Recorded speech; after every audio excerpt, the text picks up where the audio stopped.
Ladies and gentlemen, bonjour à tous, je suis Maxence, votre voix off préférée, et c'est un plaisir de vous retrouver aujourd'hui, accompagné de mon fidèle acolyte, Otoko Senpai. Nous allons vous parler de ce que nous savons déjà sur le film Dragon Ball Super Heroes, dans ce nouvel épisode d'Un jour une actu. En effet, la série reviendra sur nos grands écrans avec un film écrit par Akira Toriyama en personne et produit par la Toei Animation. Le film se concentrera principalement sur l'histoire de Gohan et Piccolo, où ils affronteront une armée déjà bien connue des fans, celle du Ruban Rouge.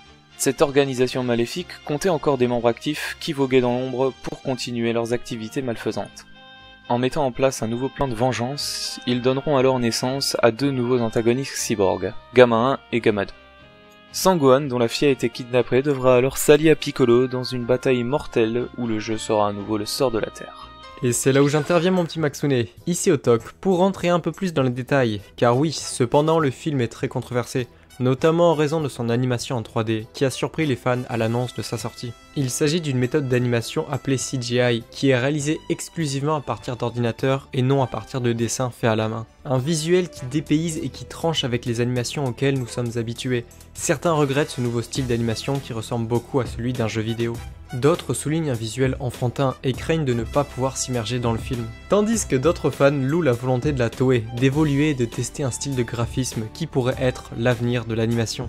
Le réalisateur du film, Tetsuro Kodama, explique lui le choix de cette animation par la volonté d'attirer et de trouver un nouveau public jeune. Un choix compréhensible quand on sait que les grands shonen tels que Dragon Ball, One Piece ou Naruto ont particulièrement du mal à s'imposer chez les néophytes et les plus jeunes. Les puristes de la série auront du mal à se faire à ce tout nouveau visuel, mais le scénario quant à lui les rendra peut-être nostalgiques, avec le retour d'un vieux protagoniste de Dragon Ball, l'armée du Ruban Rouge. On pouvait craindre depuis le début de DBS de s'éloigner des bases de Dragon Ball, et effectivement, de nombreux membres de la Team Z ont été écartés, dépassés par des niveaux de puissance indécents, auxquels seuls Goku et Vegeta pouvaient rivaliser.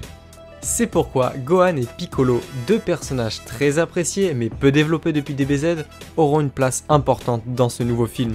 Ils affronteront un ennemi à leur niveau, un ennemi non pas capable de détruire l'univers, mais de détruire la Terre, comme au bon vieux temps. Bref, un scénario vintage ancré dans un visuel futuriste, et le compromis que semble être testé ici à travers ce film, pour plaire à la fois aux plus anciens et à la nouvelle génération. Allez, je repasse la main à Maxence, moi je repars à la conquête des Dragon Ball. Le film durera 1h39 et sortira pour la première fois au cinéma le 11 juin prochain au Japon, et plus tard dans l'année en France.